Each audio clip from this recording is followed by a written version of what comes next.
முதலமைச்சர் விஜய் அவர்கள்ட்ட தாழ்மையோட கேட்டுக்கிறேன். ஏற்கனவே உங்களுக்கு உங்கள் அண்ணன் சீமான் அவர்கள் சொன்னது தான், உங்களோட அரசியல் ரீதியாக கருத்தியல் ரீதியாக என்ன முரண்பாடுகள் இருந்தாலும் இந்த ஈகோ எல்லாத்தையும் தாண்டி வட மாநிலத்தவர்கள் தமிழ்நாட்டில் உள்நுழைகிறதுக்கு ஒரு உள்ள அனுமதி சீட்டு, இந்த இந்த இந்த மாதிரி விஷயங்களெல்லாம் எவ்வளவோ விஷயங்களுக்கு நீங்கள் புதுசாக கையெழுத்து போடுறீங்க. ரொம்ப வரவேற்கத்தக்க ஒரு விஷயந்தான்.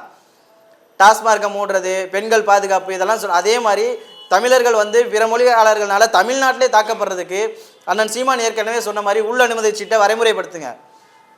அதுக்கான ஒரு டேட்டாவை புதுசாக நீங்கள் கலெக்ட் பண்ணுங்கள். ஆதார் கார்டு, அவங்களோட எல்லாத்தையும் எங்கே வேலை பார்க்குறாங்க, இந்த மாதிரி விஷயங்கள்லாம் நீங்கள் கணக்கெடுப்புங்க. அதுக்கு ஒரு தனியான ஒரு சட்டத்தையோ அதுக்குன்னு ஒரு தனி படைகளோ அமைச்சு அந்த மாதிரி விஷயங்களை முறைப்படுத்துங்க.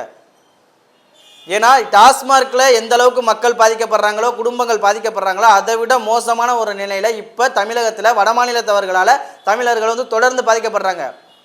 பொதுமக்கள் மட்டும் இல்லை, காவல்துறையினுமே பாதிக்கப்படுறாங்க. என்ன பண்ண முடியும்? ஒரு 50 பேர் சேர்ந்து ஒரு காவல்துறை ஒரு போலீஸ்காரரை அடித்தா என்ன பண்ண முடியும்? நான் என்ன கதையாக சொல்லிக்கிட்டு இருக்கேன்? இது நடந்திருக்கு, காட்சி இருக்குது, ஆவணம் இருக்குது. என்ன நீங்கள் நடவடிக்கை எடுத்தீங்க?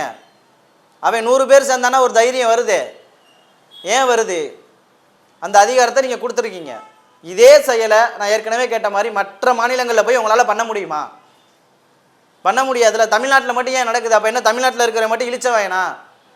நீங்களாம் முட்டாளா? தமிழ்நாட்டில் இருக்கிற மக்கள்லாம் முட்டாளா? உங்களுக்கெல்லாம் கோவமே வராதா? எல்லா விஷயத்துக்கும் கோவம் வருது.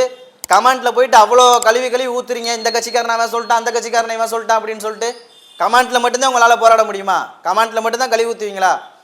ஏண்டா உன் கட்சிக்காரன் இந்த கட்சிக்காரன் மாற்றி சண்டை போடுறேன், ஒரே தமிழனா சேர்ந்து ஒருத்தனை அடிச்சிருக்கானடா, அதுக்கு என்னடா நீங்கள் பதில் வச்சுருக்கீங்க? எத்தனை காலத்துக்கு அந்த கட்சி இந்த கட்சிக்குன்னே சொல்லிக்கிட்டு இருப்பீங்க? எல்லா கட்சிக்காரனுக்கும் சேர்த்து தாண்டா நாளைக்கு அவன் ஒரு ஆப்பு வைப்பான். அப்படி தாண்டா இலங்கையில் வச்சான், நம்ம ஈழத்தமிழர்களுக்கு அப்படி தான் வச்சான். அதனால தான் போக வழி இல்லாமல் அகதிகளை நம்ம நாட்டில் தமிழ்நாட்டில் இருக்கான். நாளைக்கு நீ எங்கே போய் நிற்ப?